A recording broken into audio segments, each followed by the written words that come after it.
নিটোল tata নিবেদিত DBC নিউজের নিয়মিত আয়োজন সংবাদ সম্প্রসারণে সবাইকে স্বাগত জানাচ্ছি। আমি মজুমদার জুয়েল।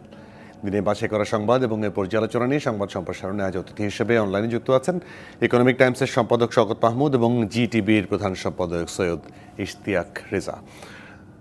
আপনাদের দুজনকে স্বাগত জানাই। আমাদের সঙ্গে আরও যুক্ত হবেন আইইডিসিআর এর উপদেষ্টা ডাক্তার মুশতাক হোসেন।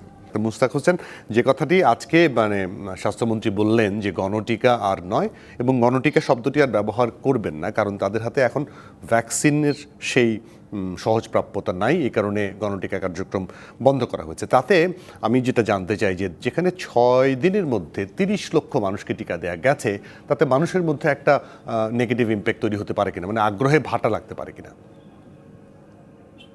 আগ্রহের ভাটা বলে কি, আমরা তো টিকা পাচ্ছি না এই মুহূর্তে। ভাটা তো এমনি হয়ে গেছে যে উৎসমুখেই ভাটা হয়ে গেছে। কাজে মানুষের কাছে তো সে বার্তা পৌঁছেছে আগেই, যে যত মানুষের আগ্রহ ছিল, উৎসাহ ছিল, আমাদের টিকা দেওয়ার সক্ষমতাও ছিল, কিন্তু আমরা টিকা সেই পরিমাণে পাইনি।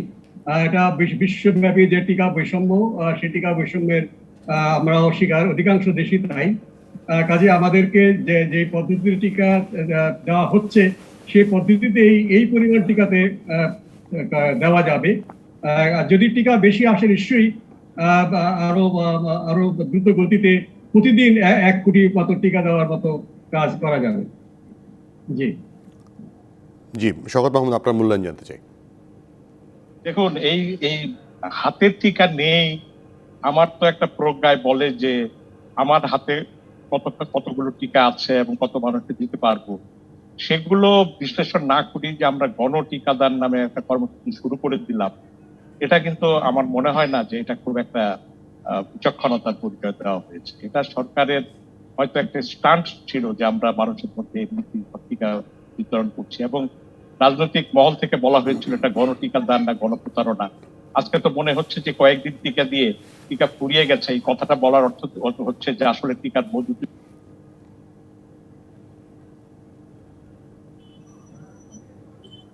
শওকত মাহমুদ, আপনার শব্দ পাচ্ছি না, আপনার শব্দটিকে মিউট হয়ে গেছেন, একটু চেক করবেন।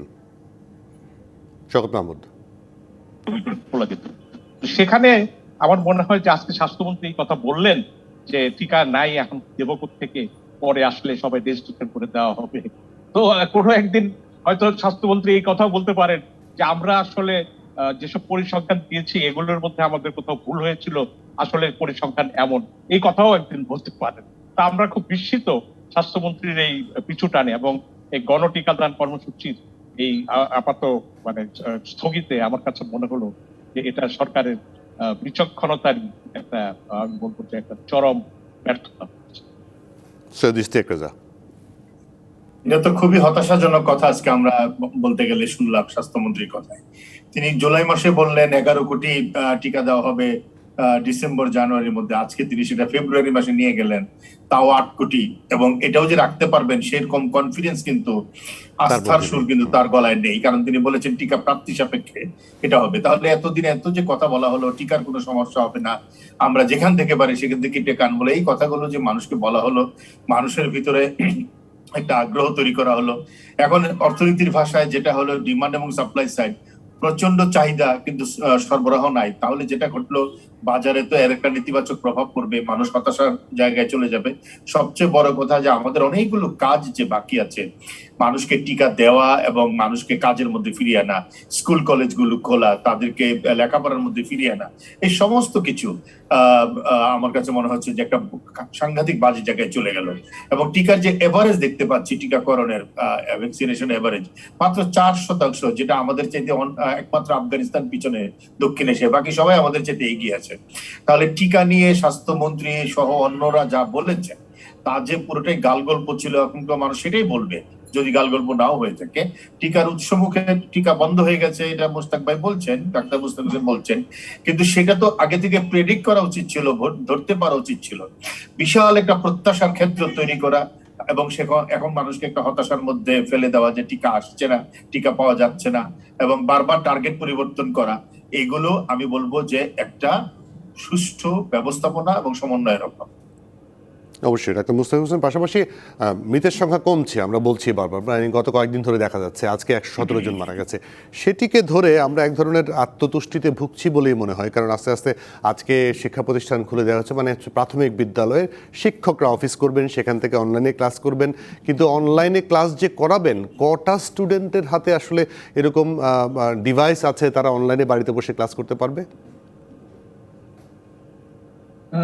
দেখুন, সংক্রমণ হার, শনাক্তের হার কমছে, মৃত্যুর সংখ্যা কমছে, তুষ্টিকর অবকাশ নেই। কোরবানির আগে পরে যে 2 সপ্তাহ বা 3 সপ্তাহ ধরে বিধিনিষেধ ছিল, তার একটা এখন তার ফলাফল আমরা পাচ্ছি কিছুটা ইতিবাচক, কিন্তু এরপরে আমরা বিধিনিষেধ সরকার তুলে দিতে বাধ্য হয়েছে। আর্থসামাজিক সীমাবদ্ধতা বাংলাদেশের, দীর্ঘদিন ধরে মানুষকে ঘরে রেখে তাদেরকে মৌলিক চাহিদা পূরণ করার সীমাবদ্ধতা আছে। তো সেক্ষেত্রে সংক্রমণ কিন্তু আবার বাড়বে। এখন কথা হচ্ছে যে সংক্রমণের ক্লাস্টার গুলো যদি বিচ্ছিন্ন হয়ে যায়, এর মধ্যে যদি সংক্রমণটা বিক্ষিপ্ত বিচ্ছিন্ন হয়, তাহলে এই সংক্রমণটা ধীরে ধীরে বাড়বে। আর যদি সংক্রমণের ক্লাস্টার গুলো আনটাচ থেকে যায়, সেগুলো যদি টিকে থাকে, তাহলে কিন্তু সংক্রমণটা আরো তাড়াতাড়ি বেড়ে যেতে পারে। কাজেই তবে শিক্ষা প্রতিষ্ঠান খোলা উচিত। সংক্রমণের যে হার আছে, প্রথমে বিশ্ববিদ্যালয়গুলো এখনই খুলে দেওয়া উচিত, এবং তারপরে পর্যায়ক্রমে কলেজ এবং তারপরে হাই স্কুল এবং সবার শেষে বাচ্চাদের স্কুল, সেটি করা উচিত। এবং প্রথম পর্যায়ে যে শিক্ষকরা যাচ্ছেন প্রাথমিক বিদ্যালয়ে, খুবই ভালো কথা। এখানে বড় যারা আছে, বিশ্ববিদ্যালয়ের ছাত্রছাত্রী, তাদেরকে রীতিমতো প্রশিক্ষণ দেওয়া উচিত যে তারা যেন একসঙ্গে সবাই আক্রান্ত না হন, কারণ তাদের বয়স কম এবং টিকা নেওয়া থাকলেও তারা কিন্তু আক্রান্ত হতে পারেন। টিকা আমাদের গুরুতর রোগ থেকে প্রতিরক্ষা দিচ্ছে, কিন্তু সংক্রমণ থেকে পুরোপুরি প্রতিরক্ষা দিচ্ছে না। সেক্ষেত্রে অনেকগুলো ছাত্র যদি একটা হলে একসঙ্গে থাকে গাদাগাদি করে, সেখানে যদি সবাই আক্রান্ত হয়, তাহলে কিন্তু এখানে ক্ষয়ক্ষতি হওয়ার একটা আশঙ্কা আছে। আমরা রাজারবাগ পুলিশ নিয়ে দেখেছি যে তারা খুব বয়সে যুবক তরুণ, তারা শারীরিকভাবে খুবই সক্ষম, কিন্তু তারা একসঙ্গে ব্যারাকে থেকে সবাই আক্রান্ত হয়েছে, তার কাছ থেকে 2-3 জন লোক মৃত্যুবরণ করেছেন। কাজেই এটা খুবই সতর্ক থাকতে হবে আমাদের ছাত্রছাত্রীদেরকে, এবং তাদেরকে ওরিয়েন্টেশন দরকার, প্রশিক্ষণ দরকার। তারা যেন ক্যাম্পাসে একসঙ্গে তারা দলবদ্ধ না হয়ে তারা যেন আলাদা আলাদা থাকতে পারে, সে বিষয়ে কিন্তু প্রোটোকল রয়েছে। তাহলে কিন্তু আমরা শিক্ষা প্রতিষ্ঠান খুললেও বড় ধরনের কোনো রকম ক্ষয়ক্ষতি হবে না, এবং এটা হলে কিন্তু আবার শিক্ষা প্রতিষ্ঠান বন্ধ হয়ে যাবে। কাজে এরকম একটা দীর্ঘ প্রস্তুতি দরকার, এবং এখনই খোলার উপযুক্ত সময় বলে আমি মনে করছি। জি, শওকত মাহমুদ। আমিও মনে করি যে শিক্ষা প্রতিষ্ঠানগুলো অবিলম্বে খুলে দেওয়া উচিত, এবং আমি আমার আগের বক্তব্যে বলেছি যে যদি স্কুল কলেজগুলো খোলার লক্ষ্য থাকতো, তাহলে এই গণটিকার পরিবর্তে যদি এই শিক্ষার্থীদের, উচ্চ শিক্ষালয়গুলোর শিক্ষার্থীদের মধ্যে টিকাটা দিয়ে বিশ্ববিদ্যালয়গুলো খুলে দেওয়া যেত, তাহলে কিন্তু একটা স্বস্তির নিঃশ্বাস আসতো। কিন্তু সেই কাজটি সরকার করেনি। সরকার কেন জানি শিক্ষা প্রতিষ্ঠান দিতে চায়। আর টিকা নিয়ে সরকারের যে মানে ব্যর্থতা, সেটা আমি বলবো যে প্রথমে যখন ভারত থেকে আনা শুরু হলো এবং বিলম্ব হলো, তখন কিন্তু অনেকেই রাশিয়া, চীন, তারাও কিন্তু এখানে টিকা নিয়ে টিকা বিক্রির জন্য ঘোরাঘুরি করেছে, কিন্তু আমরা পাত্তা দিইনি। বেসরকারি পর্যায়ে আনার কথা বলা হয়েছিল, কিন্তু আমরা তাতে গুরুত্ব দিইনি। আমরা কিন্তু একটি মাত্র সূত্রের উপর নির্ভর করেছিলাম। কিন্তু তারপরে খয়রাতি টিকা আসলো, চীনা থেকেও টিকা কেনা হলো, মোটামুটি একটা পাইপলাইন টিকাগুলো আসলো। কিন্তু কথা হচ্ছে যে যতখানি টিকা আমাদের হাতে ছিল এবং আপনার প্রজেক্ট ছিল, তাতে করে কিন্তু এই গণটিকাদান কর্মসূচি শুরু করার কোনো পরিবেশ ছিল না, পরিস্থিতি ছিল না। এখন সরকার যেই কাজটি আমার মনে হয় যে আজকে স্বাস্থ্যমন্ত্রী ঘোষণার কারণে এটা হলো, সেটা কিন্তু মানুষের মধ্যে হতাশা পারবে, কারণ বিপুল সংখ্যক মানুষ লাইন দিয়েছিল যে এই টিকা প্রাপ্তির জন্য, এবং সেই লাইনে দাঁড়িয়েও দেখা গেছে যত মানুষ আছে তার হয়তো 10 ভাগের 1 ভাগ টিকা পায়নি, কারণ কোথাও 300 টিকা দিয়ে বলা হয়েছে যে শেষ হয়ে গেছে। তাহলে যেখানে মানুষ এত লাইন দিয়েছিল, সেখানে সবার জন্য টিকার ব্যবস্থা না করে কিভাবে 300 টিকা দিয়ে মানুষকে সামাল দেওয়া উচিত ছিল, এটা তো আমি বুঝতে পারি না সরকার কেন এই কাজটা করলো। শুধুমাত্র মানুষের মধ্যে একটা আশা দেওয়ার জন্য, এবং একটা ভুল আশা, একটা ফলস একটা প্রতিশ্রুতি দেওয়া, এটা আমার মনে হয় যে খারাপ কাজ করেছে। এখন সরকার কি করবে, সরকারের পক্ষ থেকে নির্দিষ্টভাবে বলা উচিত, কারণ লকডাউন এবং টিকাদান এই দুটোর সম্মিলনেই কিন্তু একটা কৌশল ঠিক করা উচিত। আমার পৃথিবীর প্রায় দেশেই দেখছি লকডাউন দিয়েছে, এক পাশাপাশি টিকাদানের কর্মসূচি করেছে। এখন আমরা শুধু লকডাউনে দেখেছি, কিন্তু টিকার হার, যেটা যেটা বললেন, মাত্র 4%, 4% মানুষকে দেওয়া হয়েছে। তাহলে লকডাউনের সঙ্গে মিলিয়ে টিকাদান এই বিষয়টি কিন্তু আর হলো না। তাহলে এই টিকা আবার কবে আসবে, কতদিন পর্যন্ত অপেক্ষা করবেন, কতদিনের সংক্রমণের বিস্তৃতি আবার ব্যাপক হয় কিনা, সেটাও কিন্তু একটা আশঙ্কার বিষয় আছে। এই কথা আমার কাছে পরিষ্কার মনে হচ্ছে স্বাস্থ্য প্রশাসন এবং সরকারের পক্ষ থেকে এই বিষয়টিকে খুব, আমি বলবো যে খুব রংলি হ্যান্ডেল করা হয়েছে এবং তারা তাদের ব্যর্থতার দায় স্বীকার করা। সৌদিশ থেকে যে আপনার কাছে আছে শিক্ষা প্রতিষ্ঠান খোলার বিষয় নিয়ে আসলে ব্যাপক আগ্রহ, ব্যাপক দাবিও আছে। পাশাপাশি একটা জিনিস তো ঠিক, যারা গতবার কলেজে উঠলেন তাদের কিন্তু কলেজ লাইফটা হচ্ছেই না একেবারে, যদি ইমিডিয়েটলি কোনো রকম শিক্ষা প্রতিষ্ঠান খুলে দেওয়া না যায়, একেবারে কলেজে না গিয়েই তারা কলেজ পাশ করে যাবে। তারা কলেজ না দেখেই কলেজ পাশ করে যাচ্ছে। 1.5 বছর ধরে বাংলাদেশের শিক্ষা প্রতিষ্ঠান বন্ধ। এটা প্রথম কথা হলো যে আমরা করোনাকে নিয়ন্ত্রণ করতে পারি নাই, তার দায় তার খেসারত দিতে হচ্ছে পুরো শিক্ষা ব্যবস্থাকে, কোটি কোটি শিক্ষার্থী, তাদের পরিবার, স্বজনদেরকে। এবং এটা যে কত বড় একটা ক্ষতি দেশের হয়ে গেল। হ্যাঁ, নানা সময় হয়েছে, দ্বিতীয় বিশ্বযুদ্ধের সময় যে ভিয়েতনাম তো অনেকদিন যুদ্ধের মধ্যে ছিল, তাদের শিক্ষার ক্ষতি হয়েছে, কিন্তু তারা কিভাবে রিকভার করেছে অথবা কি চিন্তা ভাবনা করেছে, আপনি জাতীয় ভাবে এরকম কোন একটা চিন্তা চেতনার কোন মানে দেখতে পেয়েছেন কিনা? অন্তত আমি দেখতে পাইনি যে এই শিক্ষা ব্যবস্থা নিয়ে কি করা হবে। খালি বলা হচ্ছে শিক্ষা ব্যবস্থা একটা সময় খোলা দেওয়া হবে, স্কুল খুলে দেওয়া হবে।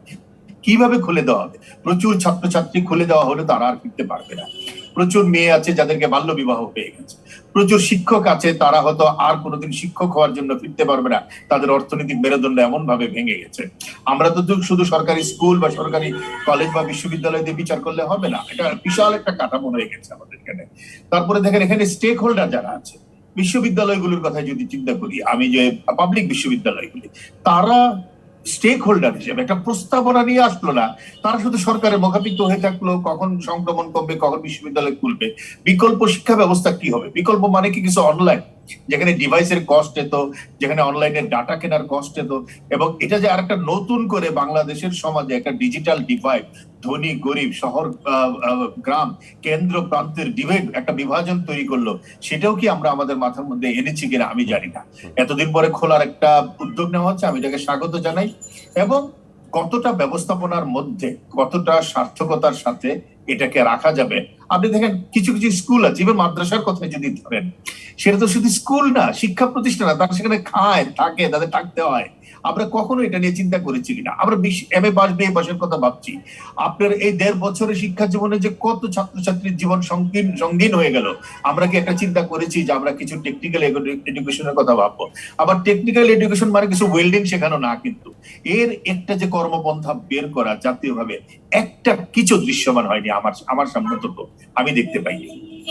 জি, দুজনে থাকবেন, শওকত মাহমুদ এবং ইশতিয়াক রেজা, দুজনের সঙ্গে আলোচনা করব বিরতির পরে এসে।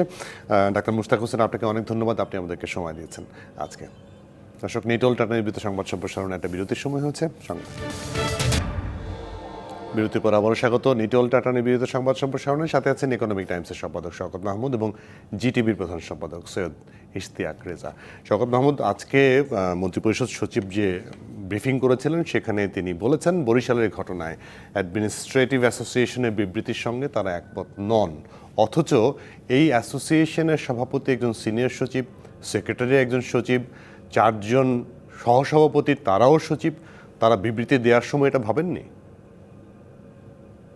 এটাও আমি বলবো যে সরকারের আরেক দফা পিছুটারের মতো, বিশেষ করে সরকারের নির্বাহী বিভাগে তারা যে অধ্যত্বপূর্ণ যে বিবৃতি দিয়েছে, আমি আমার সাংবাদিকতার জীবনে এমন অধ্যত্বপূর্ণ বিবৃতি দেখিনি। এবং একই সঙ্গে একজন রাজনীতিবিদ, সিটিং মেয়র, সে যেভাবেই নির্বাচিত হোক, তার গ্রেপ্তার দাবি করছে একজন ইউএনওর সঙ্গে গোলমালের কারণ, এটা আমি মনে করবো যে এটা চরম বিরোধ। আসলে আমরা সনাতন অর্থে ব্যুরোক্রেসির সঙ্গে পলিটিশিয়ানদের যে বিরোধটা দেখতাম, সেটা হচ্ছে একটা ক্ষমতার বিরোধ। এবং এটা হচ্ছে যে ব্যুরোক্রেটরা নিজেদেরকে পলিটিশিয়ানদের চাইতেও বেশি জ্ঞানীগুণী মনে করেন, বা তারা রাষ্ট্রের অভিভাবক মনে করেন, আবার পলিটিশিয়ানরা মনে করেন যে তারাই সরকার চালাবে। এটা সনাতন বিরোধ। এবারের বিরোধটি, বর্তমান আমলের যে বিরোধ, এটি হচ্ছে যে কে কত বড় আওয়ামী লীগের লোক। মানে ব্যুরোক্রেটরা ভাবছেন আমরা হচ্ছে ব্রাহ্মণ আওয়ামী লীগ, আর অন্যরা হচ্ছেন হরিজন আওয়ামী লীগ। এরকম একটা দ্বন্দ্বের বিষয় হয়ে দাঁড়িয়েছে। তাদের বিবৃতিতে এই ধরনের একটা উদ্যোগ প্রকাশ পেয়েছে। এখন যখন রাজনৈতিক ভাবে আওয়ামী লীগের মধ্যে এটা প্রতিবাদ উঠেছে, তখন এই মন্ত্রী পরিষদ সচিব পিছু হচ্ছেন এবং বলছেন যে এটা আমার কথাই সচিবদের কথা এবং এটার কথা আমি একমত নই। অথচ অ্যাডমিনিস্ট্রেটিভ সার্ভিস বিবৃতি দিচ্ছে আজ গত 2-3 দিন হয়ে গেছে, ততক্ষণ কিন্তু তারা করেনি। আজকে মন্ত্রী পরিষদের বৈঠক ছিল বোধহয়, সেখানে হয়তো মুখ্যমন্ত্রী তারা এই বিবৃতি দিতে বাধ্য হচ্ছে। কিন্তু আমাদের খুঁজে বের করতে হবে যে এই সচিবরা কারা অ্যাডমিনিস্ট্রেটিভ সার্ভিস অ্যাসোসিয়েশনের বিবৃতি দিয়েছে এবং এর জন্য রেসপন্সিবল কে। বিকজ এটা হচ্ছে একটা অসাংবিধানিক বিবৃতি, অসাংবিধানিক বিবৃতি। হ্যাঁ, অ্যাডমিনিস্ট্রেটিভ সার্ভিস অ্যাসোসিয়েশন তাদের দাবি দেওয়া থাকতে পারে, তাদের মান মর্যাদার আচরণ লাগলে সেখানে পদক্ষেপ নিতে পারে, but the language itself is very derivative এবং এটা কোনোভাবেই ক্ষমার যোগ্য না। এবং আমিও বলবো যে মেয়রের বিরুদ্ধে ইউএনও করেছে বলেই এটা মানে আমি বলবো যে নিন্দা করতে তা না। মেয়রও যে ধরনের পদক্ষেপ নিয়েছে এটারও কিন্তু বিহিত করা প্রয়োজন। আসলে সরকারি ভবনে এই পোস্টার ফেস্টুন এগুলো লাগানো কেন্দ্র করি বিরোধটা, তা আমি মনে করি, আমি তো আগেও আমরা অনেক সরকার দেখি, কিন্তু সরকারি ভবনে, বাসভবনে বা অফিসে এই যে বড় বড় পোস্টার ফেস্টুন রাজনৈতিক কর্মসূচির এগুলো লাগানো হয়। এখন আপনি দেখবেন সচিবালয়ের সামনে দিয়ে গেলে দুপাশে ফেস্টুন ব্যানারে ভর্তি, মনে হয় যে উত্তর কোরিয়ার কোন শহরে আমরা আছি, যে সেখানে শুধু শুধু সরকার প্রধানের ছবি আর মন্ত্রীদের ছবি, পলিটিক্যাল স্লোগান লেখা, এবং আপনি প্রত্যেকটি সরকারি ভবনের সামনে। এগুলোর প্রয়োজনীয়তা আছে কিনা এটা তো আসলে সরকারের নির্ধারণ করা উচিত, যারা সেসব ভবন চালান তাদেরই তো নির্ধারণ করা উচিত। এবং এই মন্ত্রিপরিষদ সচিবের এই বক্তব্যের মধ্য দিয়ে আবার এমনও যেন না হয়, কারণ এমন অনেক জায়গায় হয়েছে যে এই রাজনীতি করে তারা গিয়ে নির্বাহী প্রকৌশলী তাকে টেন্ডার দেয়নি বলে তাকে ট্রেনে তারে লাঞ্ছিত করেছে, তাকে অফিস করতে দেয়নি বা অমুক জায়গায় ই করতে দেয়নি। এগুলো যাতে না ঘটে সেটাও কিন্তু রাজনীতিবিদ বা সরকারের পক্ষ থেকে দেখা উচিত, যে প্রসাদ বিব্রতকে যাতে বিব্রত করা যায়। অবশ্যই। সৌদিশ টেকাজা, মন্ত্রী পরিষদ সচিবের আজকের যে বক্তব্য এটা অত্যন্ত হাস্যকর এই পরিপ্রেক্ষিতে বলছি যে এতদিন পরে যখন কাল রাতে সমঝোতা হলো তখন তাদের মনে হয়েছে যে অ্যাডমিনিস্ট্রেটিভ অ্যাসোসিয়েশনের এই বিবৃতিটা সঠিক ছিল না, এটা তারা পছন্দ করেন নাই। প্রথম কথা হলো এই বিবৃতিটা তো প্রশাসন সমিতির পক্ষ থেকে দেওয়া হয়েছে এবং সেটা সই করেছেন একজন সচিব যিনি ওটার সভাপতি।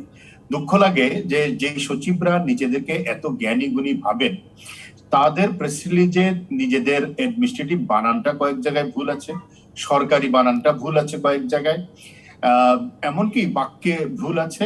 সবচেয়ে বড় কথা এর যে কন্টেন্ট, এই কন্টেন্ট একজন স্থানীয় সরকার প্রতিনিধিকে, মেয়রকে দুর্বৃত্ত বলছে এবং তার বিরুদ্ধে নানা ধরনের বিশুদ্ধকারের শব্দ ব্যবহার করছে।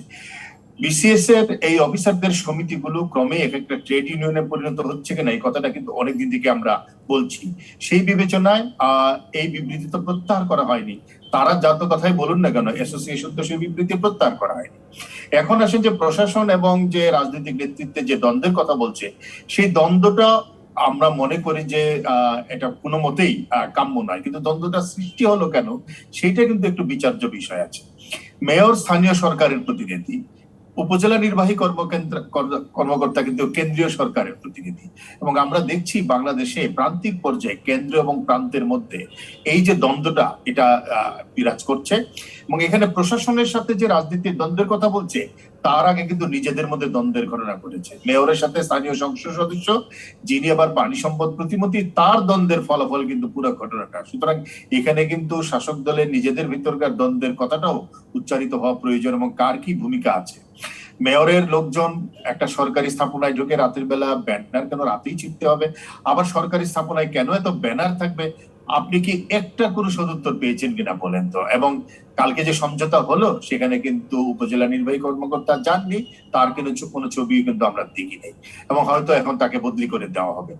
এর আগে আমরা লালমনিরহাটের আদিতবাড়িতে দেখেছি, আমরা মাদারীপুরে নিসিন চৌধুরীর ঘটনাটা আমরা জানি, সেই গালাগালির ঘটনা। এই যে সরকারি কর্মকর্তাদের উপরে এক ধরনের চাপ সৃষ্টি করা, তারা আবার নিজেদেরকে বড় মনে করা, অর্থাৎ প্রত্যেকে যার যার জায়গায় নিজেদেরকে কর্তৃত্ববাদী মনে করছেন কিনা এবং কর্তৃত্ববাদী একটা অবস্থান সৃষ্টি হচ্ছে কিনা বাংলাদেশে, এটা কিন্তু যারা শাসক জায়গায় আছেন তারা বলতে পারবে। তবে এটা অত্যন্ত একটা খারাপ দৃষ্টান্ত স্থাপিত হয়েছে। এবং আমি বলবো যে রাজনৈতিক নেতৃত্বের যেই কথাগুলো কিছুদিন আগে তোফায়েল আহমেদের মতন বর্ষিয়ান রাজনীতিবিদ সংসদে তুলেছিলেন, যে তাদেরকে আজকে পাশ কাটিয়ে আমলা নির্ভর হয়ে পড়ছে কিনা সরকার, যে প্রশ্ন তিনি রেখেছিলেন সেইটারই কোনো ফলাফল কিনা সেটা দেখতে হবে। আব্দুল গাফফার চৌধুরীর মতন বয়স্ক সাংবাদিক, ইত্তেফাকে তিনি গতকাল যে কলামটি লিখেছেন সেটাও কিন্তু খুব প্রণিধানযোগ্য বেশ কিছু কথা তিনি বলেছেন। তিনি বলেছেন এটি একটি শক্তির পরীক্ষা এবং একটা মহড়া হলো যে কে কাজে কার উপরে যেতে পারে। এগুলো কোনোটাই কিন্তু আসলে অন্তত শাসন প্রণালীর জায়গায় যদি সুস্থতা কামনা করি তাহলে তার জন্য কোনো শুভ লক্ষণ না। জি, অবশ্যই দুজনে থাকবেন। আরও একটা বিরতি নিয়ে ফিরছি আবার অন্য আলোচনায়। দর্শক, নিটোল টাটা নিবেদিত সংবাদ সম্প্রসারণে আরও একটা বিরতি, সঙ্গে থাকবেন। বিরতির পর আবারও স্বাগত নিটোল টাটা নিবেদিত সংবাদ সম্প্রসারণের সাথে আছেন শওকত মাহমুদ এবং সৈয়দ ইশতিয়াক রেজা। শওকত মাহমুদ, আজকে শেষ স্ল্যাবটি বসল পদ্মা সেতুতে এবং আশা করা হচ্ছে আগামী বছরের মে নাগাদ এই পদ্মা সেতু দিয়ে যানবাহন চলাচল শুরু করা যাবে। আপনার মূল্যায়ন শুনি। পদ্মা সেতুর নির্মাণ কাজ বিলম্বে হলেও এটা শেষ হতে যাচ্ছে এবং আমি মনে করি একটা আশার খবর যে এটা আগামী এপ্রিল নাগাদ খুলে যাবে বলে যারা নির্মাতা প্রতিষ্ঠান তারা জানিয়েছে। যদিও এই সেতুর নির্মাণের ব্যয় নিয়ে অনেক প্রশ্ন আছে এবং এত বাড়তি ব্যয় রয়েছে, তারপরেও আমি মনে করি যে পদ্মা সেতুর নির্মাণ কাজের অগ্রগতি এই মুহূর্তে এখন অনেক মনে হচ্ছে যে এটা অগ্রগতি ভালো।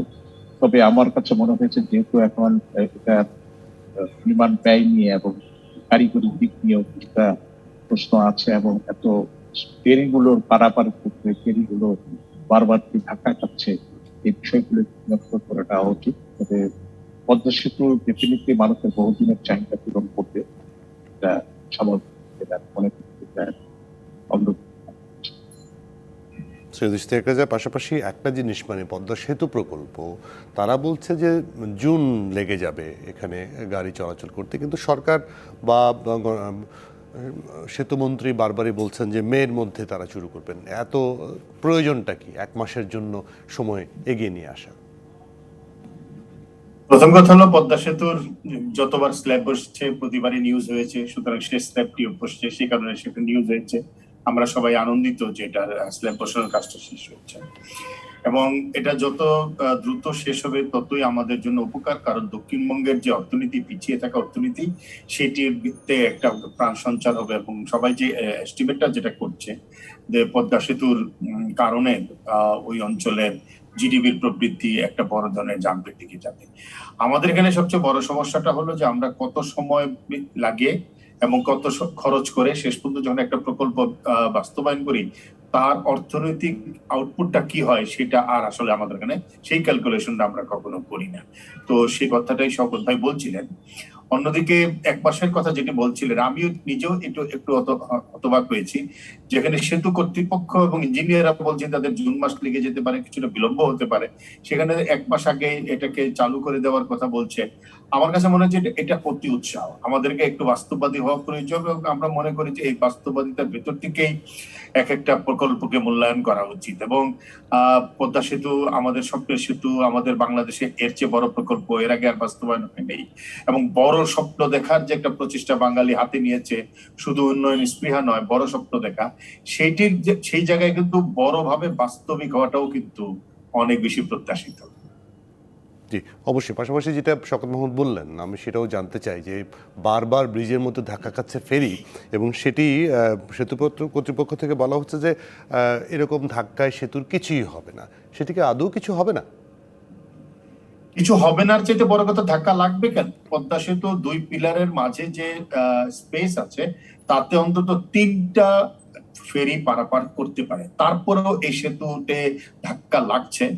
এখানে বড় ধরনের ব্যবস্থাপনার একটা ত্রুটি তো অবশ্যই মনে হচ্ছে, যে ফেরি ব্যবস্থাপনার ক্ষেত্রে, অথবা ফেরিগুলো এতটাই অদক্ষ চালক দিয়ে চালানো হয়, কিংবা এখানে যদি ষড়যন্ত্র তত্ত্বটাকেও আমরা মেনে নেই তাহলে তো পদ্মা সেতুর ক্ষতি হওয়ার আশঙ্কা আছে। একটা ধাক্কায় তো দেখা গেছে একটা পিলারের ক্যাপ খুলে গেছে, সুতরাং ক্যাপ খুলে যাওয়া তো এক ধরনের ক্ষতি। আবার ক্ষতি হবে না বললে বারবার কি আমি ধাক্কা মারাটাকে অনুমোদন দিব? এই জিনিসগুলো আমার কাছে একটু অবাক লাগছে। তো আমি চাই না যে আর পদ্মা সেতুতে আর আঘাত লাগুক অন্য কোনো ফেরির। নদীর স্রোত কোনো ধরনের প্রভাব রাখছে কিনা আমরা কথা বলি, কিন্তু ধরেন আমরা কেউ এখানে ইঞ্জিনিয়ার না, জি। আমরা জানি না। আমাদের প্রত্যাশার জায়গাটা হলো যেন ধাক্কা না লাগে, ধাক্কা লাগলে ক্ষতি হবে না, এই ধরনের কমপ্লেসেন্ট অ্যাটিটিউডটা আমার কাছে খুবই মানে অনভিপ্রেত বলে মনে হয় আমার কাছে।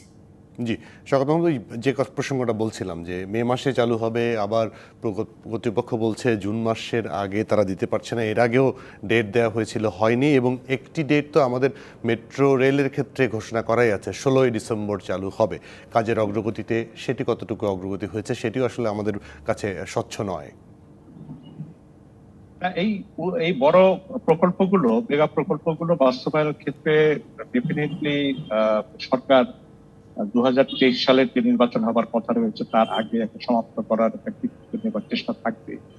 তবে এই তাড়াহুড়া করলে সেতুর কি ক্ষতি হতে পারে বা এই রেল প্রকল্পে কি হতে পারে সেটা সরকার বিবেচনায় কতখানি রাখবে সেটা দেখা যেতে পারে। তবে আমি এর আগেও বলেছি যে এই পদ্মা সেতু নিয়ে কিন্তু একটা প্রশ্ন থেকেই যাবে যে 8,000 বা 10,000 কোটি টাকার প্রকল্প প্রায় 40-50,000 কোটি টাকার প্রকল্পে দাঁড়িয়েছে, এই নির্মাণ ব্যয়টি কেন বেড়ে গেল সেটা কিন্তু একটা প্রশ্ন থেকেই যাবে। এবং এটা নিজস্ব অর্থায়নের প্রকল্প বলে বলা হয়। এর আগে তিস্তা বাঁধ প্রকল্প কিন্তু 79 বা 80-তে এটা কিন্তু বাংলাদেশের নিজস্ব অর্থায়নে তৈরি হচ্ছে। তো বড় প্রকল্পগুলোর ক্ষেত্রে বড় প্রত্যাশা থাকে, এবং সেই প্রত্যাশা পূরণের ক্ষেত্রে যদি সামান্যতম একটা হোঁচট আসে তখন কিন্তু মানুষ নানা ধরনের চিন্তা করে। তো সেই কারণে আমরা বলছি যে একটা বড় প্রকল্প নেওয়া হয়েছে, কিন্তু প্রকল্পগুলি সঠিকভাবে সময়ের চাইতেও যদি 1 মাস 2 মাস 5 মাসের সময়ের চাইতে কিন্তু গুরুত্বপূর্ণ হচ্ছে যে সঠিকভাবে সমাপ্ত হয়েছে কিনা এবং সাধারণ মানুষের কোনো উপকারিতা পাচ্ছে কিনা। কারণ এ ধরনের প্রকল্প বাস্তবায়িত হওয়ার পর যদি কোনো ত্রুটি ধরা পড়ে, সে ত্রুটি সারানো কিন্তু অনেক ঝুঁকিপূর্ণ বিষয়। কারণ আমরা যমুনা সেতুর ক্ষেত্রে দেখছি যে সেখানেও বড় ধরনের দুর্ঘটনা যেও কিন্তু হয়নি, যেমন একটা রেল প্রায় বাঁকা হয়ে রেলগাড়ি পড়ে যাওয়ার মতো উপক্রম হয়েছিল, তারপরে মাঝখানে ফাটল সৃষ্টি হয়েছিল। মেঘনা ব্রিজেও কিন্তু এরকম হয়েছিল যে অত্যধিক ভারী যানবাহন চালানোর ফলে তার স্তম্ভের মধ্যে খুঁটির মধ্যেও কিন্তু একটা ফাটল সৃষ্টি হয়েছিল, পরে সেটা মেরামত করা হয়েছে। তবে পদ্মা সেতুর মতো প্রকল্প যেহেতু দেশের একটা দীর্ঘতম সেতু এবং এটা দক্ষিণবঙ্গের সঙ্গে আমাদের একটা যোগাযোগ সৃষ্টি করবে, সেই কারণে আমার মনে হয় যে তাড়াহুড়া চাইতেও কিন্তু সবচেয়ে গুরুত্বপূর্ণ হচ্ছে যে সঠিকভাবে এবং নিখুঁতভাবে সম্পন্ন। জি, অবশ্যই, কারণ এই বিষয়গুলো তো মানে এত বড় প্রকল্প, এটা কিছু সমস্যা হলে আরও একটা ব্রিজ করে ফেলা এত সহজ হবে না, সে কারণে দেখে শুনে ভালোভাবে তৈরি করাই ভালো। যদিও যেটি মেঘনা সেতুর কথা বলেছেন, দাউদকান্দি, মেঘনা এবং কাঁচপুর, এর মধ্যে নতুন সেতু চালু হয়ে গেছে, আমাদের হয়তো আগামী অনেকগুলো বছর এগুলো নিয়ে চিন্তা নাও করতে হতে পারে। শওকত মাহমুদ এবং সৈয়দ ইশতিয়াক দুজনকে অনেক ধন্যবাদ আজকে আমাদেরকে সময় দেওয়ার জন্য। দর্শক, এই ছিল নিটোল টাটা নিবেদিত আজকের সংবাদ সম্প্রসারণে, ডিবিসির সঙ্গে।